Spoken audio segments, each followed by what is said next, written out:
Hello students, welcome to my channel.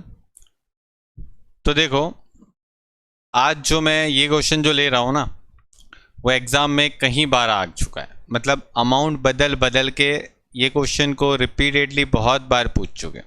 ठीक है, आप प्रीवियस ईयर के पेपरों में भी देख सकते हो, नाम बदल देते हैं, अमाउंट बदल देते हैं और इसी क्वेश्चन को रिपीटेडली काफ़ी टाइम एग्जाम में पूछा जाता है। और ये क्वेश्चन मतलब बहुत लोगों को प्रॉब्लम भी होती है सॉल्व करने में, जबकि बहुत इजी है। बस एक बार उसको सीख लिया ना, तो इसके बेस पर वो लोग मतलब अमाउंट बदल के इतनी सारी बार क्वेश्चन को पूछ चुके हैं, ठीक है, कि जिसका कोई अंदाज़ा नहीं है। आप अलग अलग तरीके से ये अमाउंट मतलब ये क्वेश्चन को देखोगे, ठीक है। कभी कभी मतलब क्या होता है पता है, ये क्वेश्चन को एक बार चॉकलेट मतलब 3 टाइप की चॉकलेट करके भी क्वेश्चन पूछा गया, एक बार केमिकल वाला भी क्वेश्चन पूछा गया। सेम क्वेश्चन देखो यहाँ पर भी केमिकल ही है, ठीक है।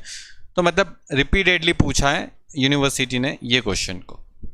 क्वेश्चन में प्रॉब्लम क्या आती है लोगों को, देखो बताता हूँ। आप जब ग्राफ बनाते हो ना, तो ग्राफ पे आपको पता है एक एक्स एक्सिस होता है और एक तो वाई एक्सिस होता है, ठीक है। या तो हम उसको x1 बोलते या तो x2 बोलते, ठीक है। लेकिन तीसरा तो लाइन ही नहीं होता है ना अपने ग्राफ पे, होता है क्या कभी? मतलब थर्ड लाइन होती है, एक्स वाई के अलावा और कोई लाइन होती है? पॉसिबल ही नहीं है, कहाँ से लाओगे? तो आप जो क्वेश्चन सॉल्व कर रहे हो ना लीनियर प्रोग्रामिंग प्रॉब्लम में, वो ऑलवेज उसी टाइप के क्वेश्चन सॉल्व हो पाएंगे कि जहां पर आपके पास ओनली 2 वेरिएबल हो। ध्यान रखना, अगर कल के उठ के अगर एमसीक्यू भी आते हैं ना, तो ये पूछ सकते हैं, ये आपका कॉन्सेप्ट पूछ सकते हैं कि ग्राफिकल मेथड कब यूज होती है। तो ग्राफिकल मेथड तभी यूज कर सकते हैं जब आपके पास ओनली 2 वेरिएबल्स ही अवेलेबल हो। जैसे कि लाइक एक x1 होगा, दूसरा x2 होगा, x होगा या y होगा, ठीक है। तो मतलब आप 2 वेरिएबल में ही काम कर सकते हो। मतलब आपके पास जब ग्राफिकल प्रेजेंटेशन करना है तो आपके पास ऑलरेडी 2 वेरिएबल ही होने चाहिए।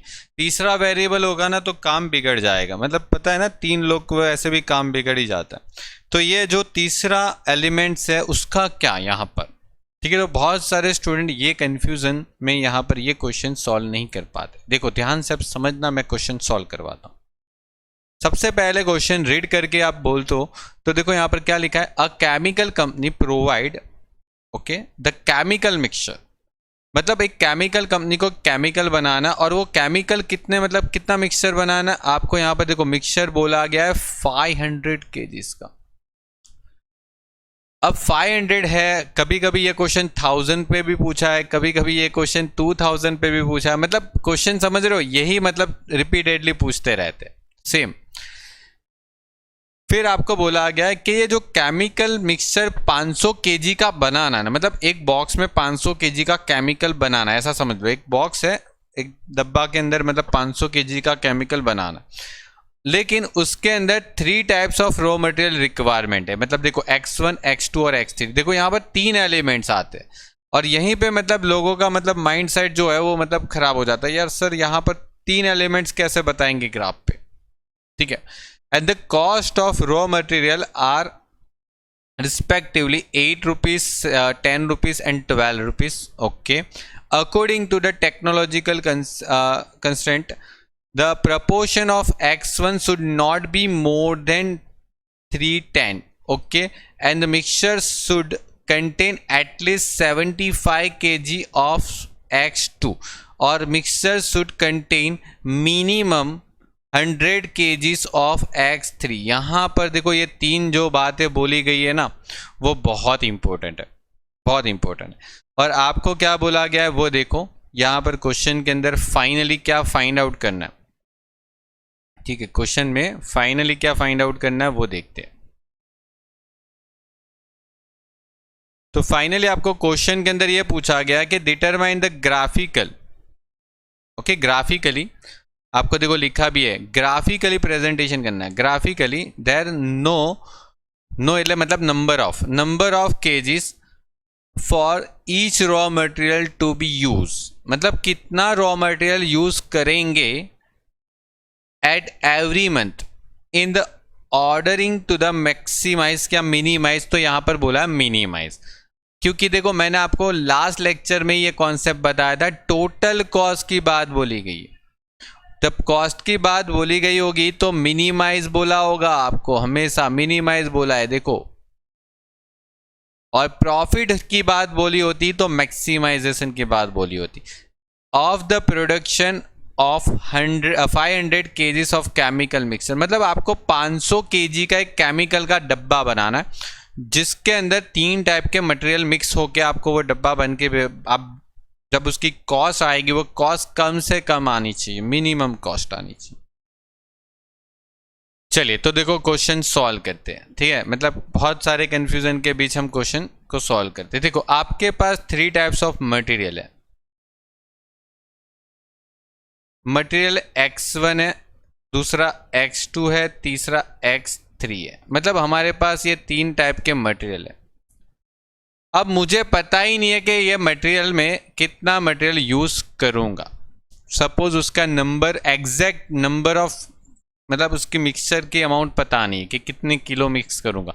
हाँ, लेकिन ये जरूर मुझे पता है कि ये तीनों मटेरियल को मैं मिक्स करूंगा ना, X1, X2 और X3, तीनों को अगर मैं मिक्स करूंगा ना तो मुझे 500 केजी का मिक्स बनाना है। मतलब फाइनली जो मेरा आउटपुट आएगा ना वो 500 केजी आना चाहिए, तीनों को मतलब मर्ज कर दूं। ठीक है, ये बात मेरी हो गई यहाँ पर 500।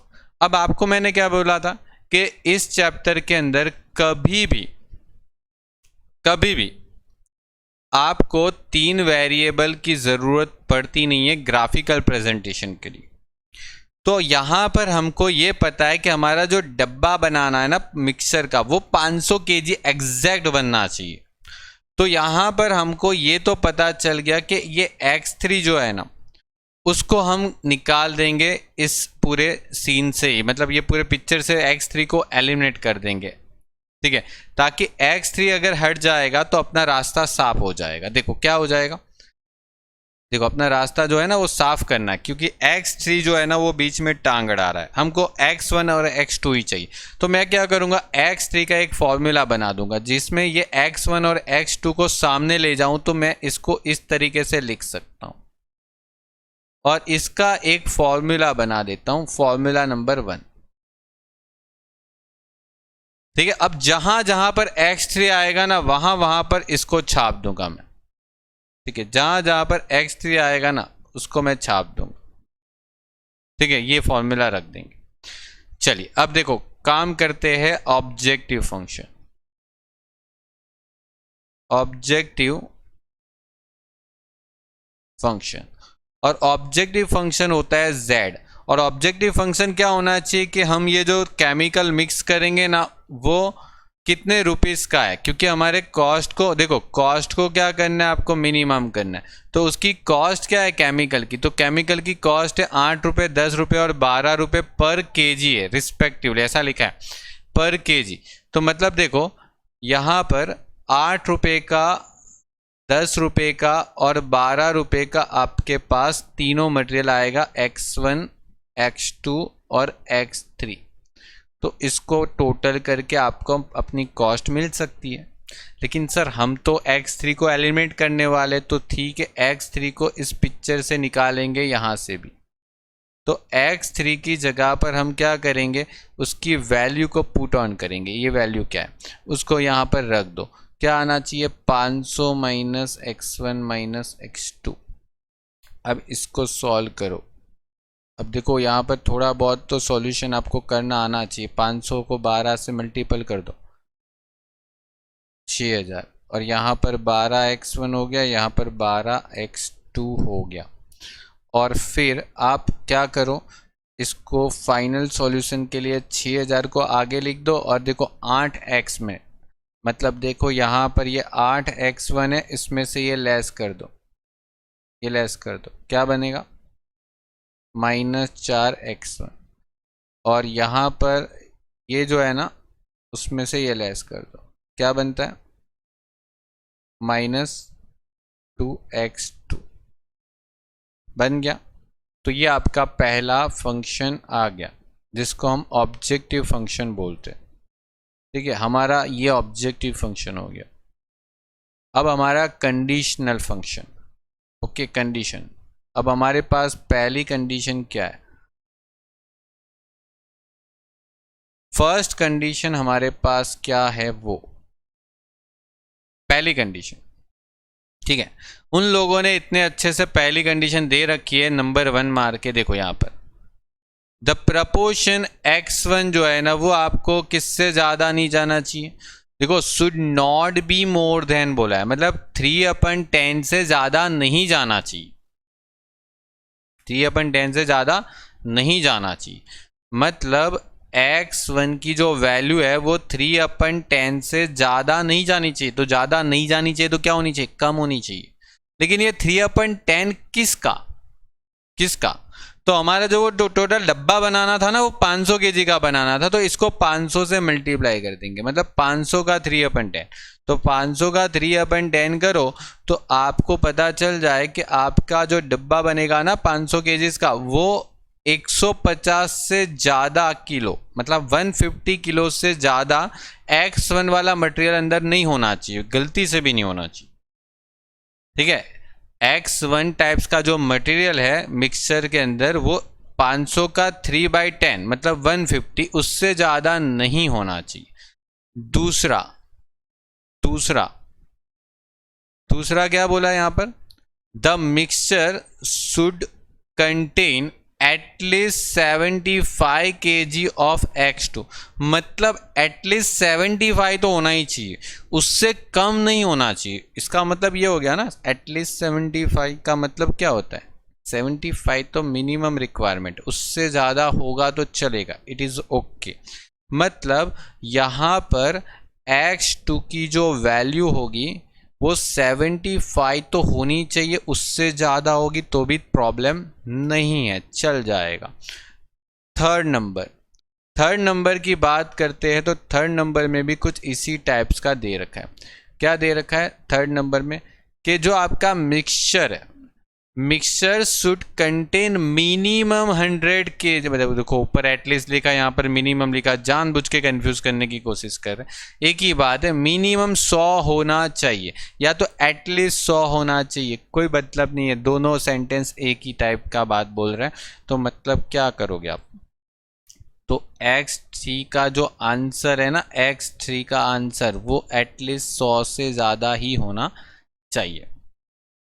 हो गया, ये तीनों रिक्वायरमेंट हो गई। लेकिन आपको मैंने क्या बोला था कि जब भी x3 दिखता है ना अपने को क्वेश्चन के अंदर, तो हमें सीधा सीधा इसको अप्लाई कर देने का। यहां पर x3 की वैल्यू क्या थी, 500 माइनस x1 माइनस x2, ठीक है। तो यहां पर इसको अप्लाई कर देंगे हम।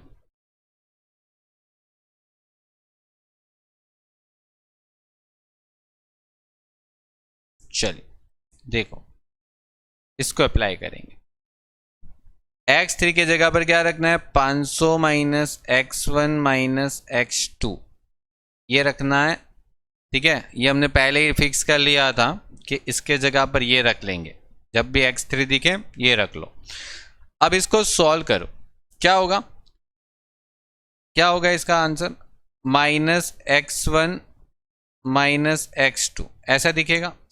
और ये जो 100 है, ठीक है, उसमें 500 सामने जाए तो क्या हो जाएगा, माइनस x1 माइनस x2, और ये जो है कितना हो जाएगा, -400। अब आपको पता है इसका मतलब, इसको प्लस करना हो तो क्या करना होता है, पता है कभी, x1 प्लस x2 और 400 को भी प्लस करना, मतलब दोनों साइड प्लस लेना है मुझे। तो ये जो बीच वाली जो साइन है ना वो घूम जाएगी इस तरीके से, समझे। दोनों साइड अगर आप प्लस लेना चाहते हो, दोनों साइड माइनस है, प्लस करना चाहते हो तो बीच वाली साइन को रिवर्स कर दो, आपका काम बन जाएगा, ठीक है। तो ये थोड़ा मैथमेटिकली सॉल्व करना था, ओके।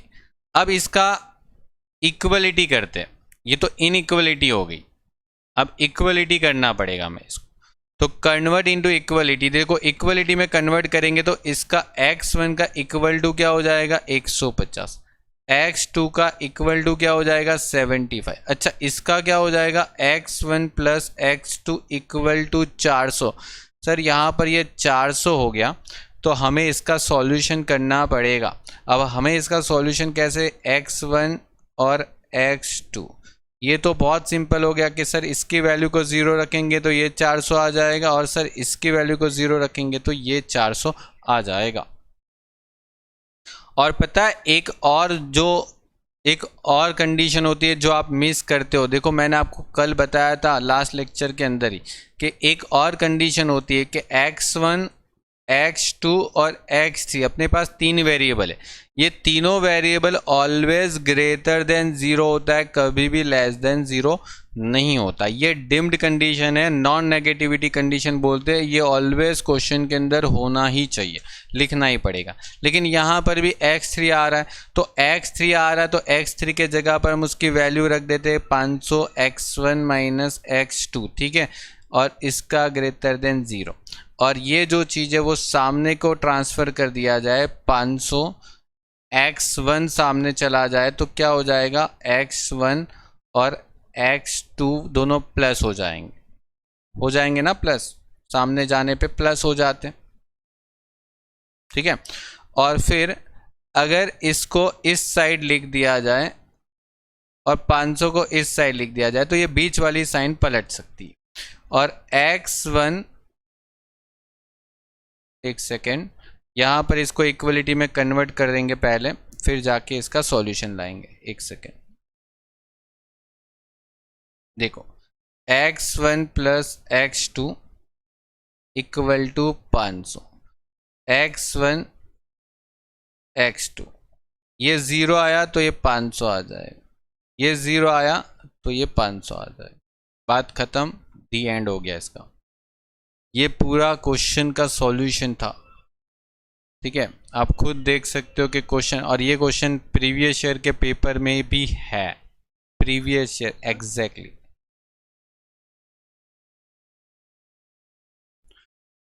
देखो यहाँ पर ये जो आपने स्टार्टिंग में फंक्शन बनाया था ना, उसका काम इतना ही है कि जब भी क्वेश्चन के अंदर x3 दिखे ना, जब भी क्वेश्चन के अंदर, तो हम क्या करेंगे, इस x3 की वैल्यू को पुट करके उसको कैंसिल करने की कोशिश करेंगे, ये हमारा इंटेंशन है। ये जो x3 की वैल्यू है उसको कहीं पर यूज़ करना है, तो कहाँ पर यूज़ करना है कि जब भी आपको कहीं पर भी x3 दिखे तो आप यहाँ पर x3 की वैल्यू लिख दो। जैसे कि देखो ये जो वैल्यू है वो आपने यहाँ पर x3 आया तो यहाँ पर लिख दिया, देखो x3 की पूरी वैल्यू, ठीक है। यहाँ पर आपका x3 आया तो यहाँ पर आपने उसकी पूरी वैल्यू लिख दी, ठीक है। एक बार मैं जूम कर लेता हूँ, देख लो, समझे। तो x3 जब भी आएगा तो वहां पर उसके जगह पर ये रखना है। अब देखो यहां पर भी x3 आया था तो यहां पर x3 के जगह पर हमने उसकी वैल्यू रख दी, बस ये एक नया पार्ट है, ठीक है। ये फॉर्मूला का मतलब ही यही करना है कि आपको जब भी x3 आए तो x3 के जगह पर उसकी वैल्यू पुट करनी है, बस और कुछ नहीं, ठीक है। ताकि x3, क्योंकि देखो ग्राफ पे प्रॉब्लम क्या होता है, ग्राफ पे सिर्फ आप x1 और x2 दिखा सकते हो, x3 वाली लाइन कहाँ दिखाओगे।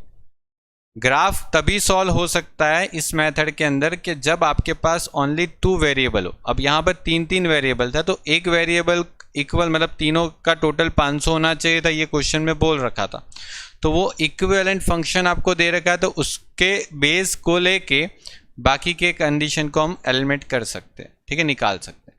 चलो अब इसको सॉल्व करते हैं, अब देखो यहाँ पर इसको सॉल्व करने के लिए आपका मैक्सिमम आंसर 500 तक जा रहा है, ओके, मैक्सिमम आंसर 500 तक जा रहा है। तो देखो मैं यहाँ पर 50-50 के ग्रुप में ले लेता हूँ ताकि थोड़ा इजी रह जाए अपना ग्राफ बनाने के लिए। देखो यहाँ से 0 से स्टार्ट करूँगा, ये 50 आएगा, फिर ये 100 हो जाएगा, फिर ये 150 आ जाएगा, ये 200 हो जाएगा, ये 250 आ जाएगा, ये 300 हो जाएगा, ये 350 आ जाएगा, ये 400 हो जाएगा, और ये 450 आ जाएगा, ये 500 हो जाएगा। मतलब यहाँ पर 1 2 3 4 5 6 7 8 9 और ये 10 हो। इसी टाइप से आप ऊपर की साइड ले लो। यहाँ पर 50 से 100, 100 से 150, 200, 250, 300, 350, 400, 450 और फिर 500। ठीक है, यहां पर x1 दिखा देना है और यहां पर x2 दिखा देना है। Okay, clear. अब आप अपने ग्राफ पर देखो, मैं मेरे हिसाब से जो आपकी स्क्रीन पे दिखता है उस हिसाब से ग्राफ आपके सामने बना रहा हूं और इस हिसाब से मेरे स्केल मेजरमेंट ले रहा हूं ताकि आपको स्क्रीन पे एक ही टाइप में दिख जाए। ठीक है, बहुत ज़्यादा मुझे भी अप डाउन ना करना पड़े। आप अपने एग्ज़ाम में उस हिसाब से ग्राफ बनाओ जितना एवरेज, बहुत छोटा नहीं बहुत बड़ा भी नहीं कि जैसे ग्राफ के पेज से बाहर निकल जाए। Average with in graph paper के अंदर एकदम परफेक्टली दिख जाए, आपको सारे पॉइंट भी परफेक्टली समझ में आए, उस हिसाब से आपको ग्राफ प्रेजेंटेशन करना है। ठीक है, वो डिपेंड कर जाता है। वैसे जनरली मैं जो ले रहा हूँ वो यहाँ पर एकदम परफेक्ट है क्योंकि आपका जो ग्राफ पेज है वो भी इतने ही मतलब बॉक्सेस का रहता है, तो एकदम परफेक्ट ही है। लेकिन फिर भी फाइनल डिसीजन जो आपका रहता है वो उस हिसाब से करना है। अब देखो, सबसे पहली बात, यहाँ पर आपके पास x1 की वैल्यू देखो कितना है। x1 में 150, x2 पे कितना है, x2 पे 75। ठीक है, अब इसको करेंगे कैसे? ठीक है, तो ध्यान से समझना। x1 पे क्या है, 150। अब 150 ढूंढो, x1 पे 150 ढूंढो। चलो पहले तो x1 पे 150 मिल गया, ये रहा देखो। तो आपको क्या करना है, यहां से सीधी लाइन खींचनी। अब तक क्या करते थे, हमको 2 पॉइंट मिलते थे, 2 पॉइंट के बीच में हम मतलब लाइन बनाते थे। अब यहां पर तो आपके पास सिर्फ x1 की एक ही वैल्यू है, तो उसका सॉल्यूशन तो 150 का 150 ही रहेगा। तो 150 पर ऐसे स्ट्रेट लाइन खींच लेंगे, 150 पे इस तरीके से स्ट्रेट लाइन खींच लेंगे। अब ये लाइन की भी 2 साइड आ गई ना, देखो ना, लेस देन ग्रेटर देन। तो यहां पर 150 से लेस देन है या ग्रेटर देन है, चेक करो। देखो 150 से लेस देन है, देखो यहां पर ये लेस देन का साइन दिख रहा है। मतलब आपका जो भी ग्राफ बना उसके अंदर रह के काम करना है। ये लेस देन है मतलब इस साइड आएगा, क्योंकि देखो इसके अंदर ही लेस देन है। देखो आप देखो 150 ये बना, 150 से इस साइड जाओगे तो ही लेस देन। लेस देन का मतलब क्या हो जाता है, 150 से ज़्यादा संख्या नहीं जानी चाहिए। तो अगर राइट साइड वाला एरिया सिलेक्ट किया तो 150 से ज़्यादा चला जाएगा, तो इस साइड रहेगा। अब ऐसा बिल्कुल सेम काम करना है यहाँ पर x2 पर। देखो x2 पर क्या वैल्यू है, 75। अब 75 थोड़ा ढूंढना पड़ेगा आपको। यहाँ पर देखो 75 होगा ये 50 और 100 के बीच में, यहाँ पर एग्जैक्टली। ठीक है, तो उसका ग्राफ बनाना है और उसमें ग्रेटर देन है। उसमें कौन सा वैल्यू है, ग्रेटर देन। तो चलो उसका ग्रेटर देन का भी काम तमाम करते हैं। देखो यहाँ पर ये आ गया,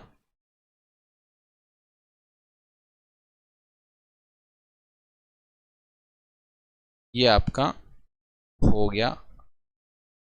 अच्छा, इसमें ग्रेटर देन है, इसमें क्या है, ग्रेटर देन है। तो आप ग्रेटर देन में क्या करोगे, बाहर का एरिया आएगा, ऊपर का एरिया आएगा, क्योंकि ऊपर का एरिया ही ग्रेटर देन में आ, नीचे तो लेस देन हो जाएगा ना उसका। ठीक है ना, 75 से अगर नीचे आएंगे तो कम वैल्यू मिलेगी, ऊपर जाओगे तो ज़्यादा वैल्यू मिलेगी। हमें ज़्यादा वैल्यू चाहिए। और यहाँ पर तीसरी लाइन बनाएंगे। अब देखो तीसरी लाइन बनाने पे ध्यान देना, ये 400 400 है, 400 400 है। मतलब x1 पर 0 है तो x2 पे 400 है। ठीक है, तो देखो x1 पर 0 है तो x2 पर 400 है, मतलब यहाँ पर, और दूसरा 400 यहाँ पर है। मतलब ये 400 400 को भी अटैच करना है। चलो वो भी कर लेते हैं। और लेस देन था या ग्रेटर देन था? सवाल ये, लेस देन था ना? तो यहां पर ये आपका लाइन बन गया, और लेस देन था ना, तो लेस देन था मतलब अंदर की साइड आएगा, अंदर की साइड चेक करो, देखो लेस देन था।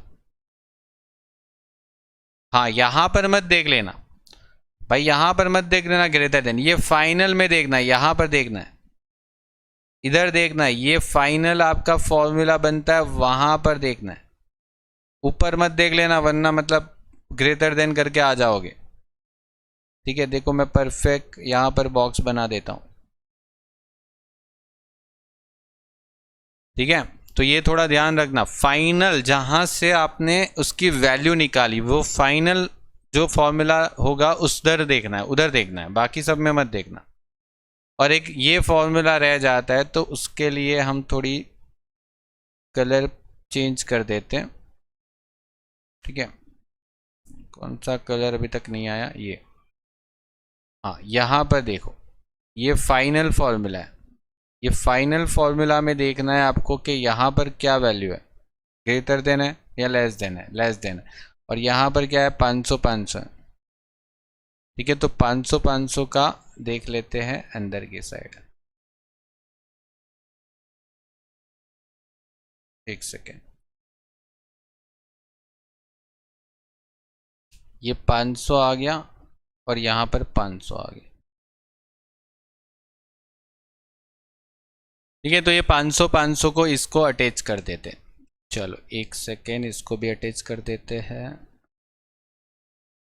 हाँ, ये आपकी एक और लाइन बन जाएगी। चलिए खत्म, इसका भी लेस देन मतलब इसके अंदर ही रह के काम करना। अब देखो सारे एरिया को अगर आप एक बार देखते हो तो आपको कौन सा एरिया ऐसा दिख रहा है कि सारी लाइन के बीच में मतलब सारी लाइन को कवरेज दे रहा है। देखो ये एरिया एकदम परफेक्ट बैठता है यहां से लेके यहां तक,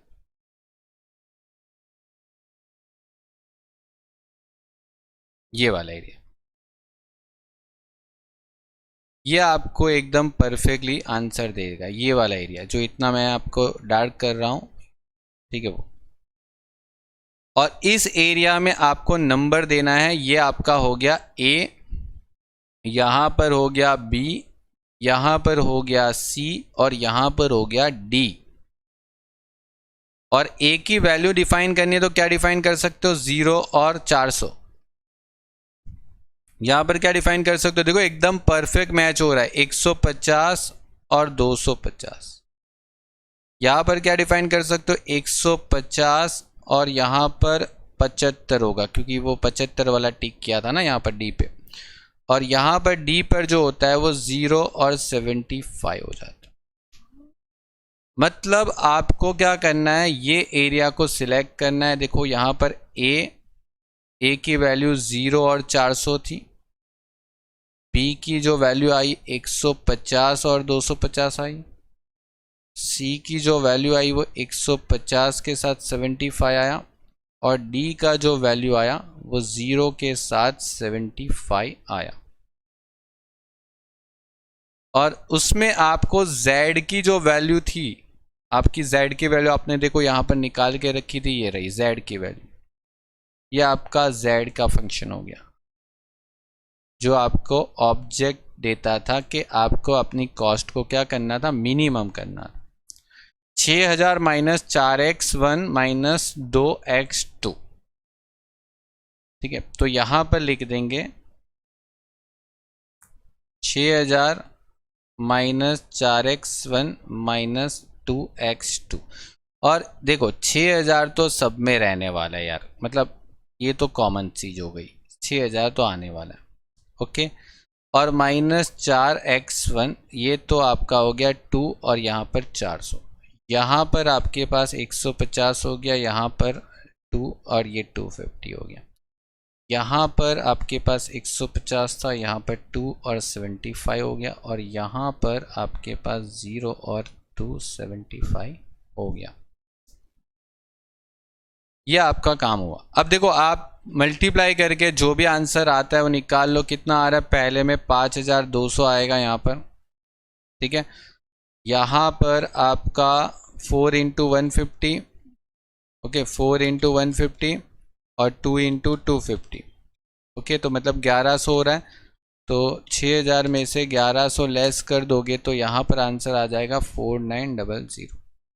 4 इंटू 150 और 2 इंटू 75, ठीक है। दोनों का टोटल कर देंगे तो 750 आ रहा है। तो 6000 में से 750 लेस कर दो, 5250। और यहाँ पर 2 इंटू 75 मतलब 185 सिर्फ लेस होगा, तो मतलब ये आ जाएगा 5850। अब आपको कॉस्ट को मिनिमाइज करने का टारगेट था, तो आपका कौन सा ऐसा एरिया है जो आपको मिनिमम करके दे रहा है, कौन सा मतलब पॉइंट है जो आपको कॉस्ट मिनिमम करके दे रहा है। देखो ये वाला, तो मिनिमम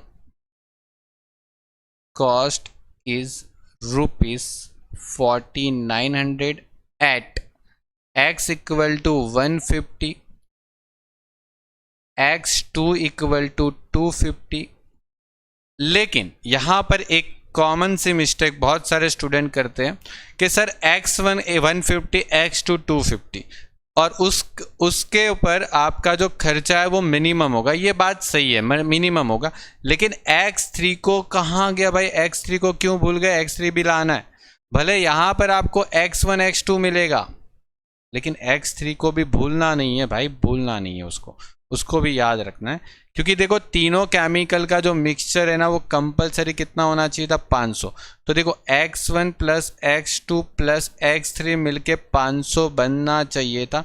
तो ये 150 हो गया, ये 250 का ये हो गया। तो ये x3 का केमिकल कितना बनना चाहिए, कितना होना चाहिए, चेक कर सकते हो आप आराम से, ठीक है। तो x3 का जो आंसर है ना वो 100 आना चाहिए, ठीक है। ये 100 आना चाहिए, तो मतलब यहाँ पर 100, ठीक है। तो ये एक फाइनल सॉल्यूशन करना पड़ता है। अब आपको अगर इच्छा हो रही है तो चेक करके देख सकते हो। अगर आप रफ कैलकुलेशन चेक करना चाहते हो तो देखो चेक कर सकते हो, 150, 250 और 100 ये x1 की है, ये x2 की है और x3 की। आपको पता है ये 8 रुपये का केमिकल था, ये 10 रुपये का था और ये 12 रुपये का था। मल्टीप्लाई करो,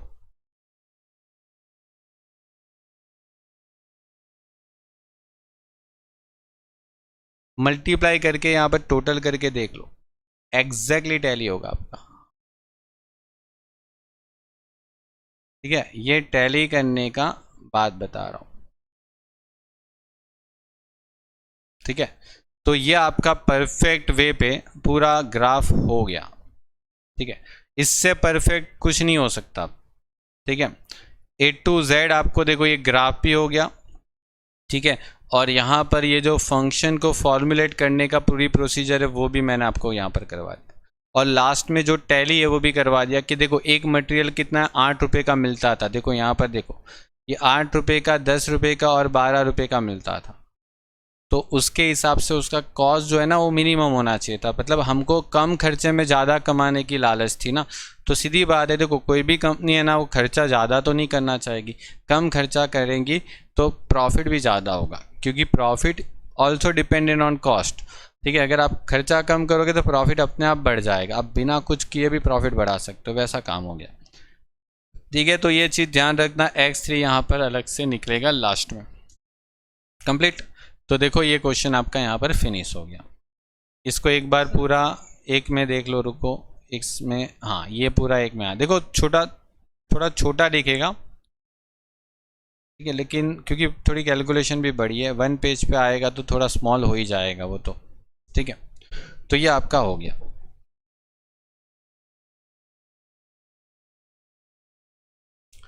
ओके तो कंप्लीट हो गया ये आपका पूरा ग्राफ। और बहुत बार ये क्वेश्चन को पूछा है यूनिवर्सिटी ने, आप उसको कर सकते हो। ओके चलिए, तो गुड बाय, टेक केयर।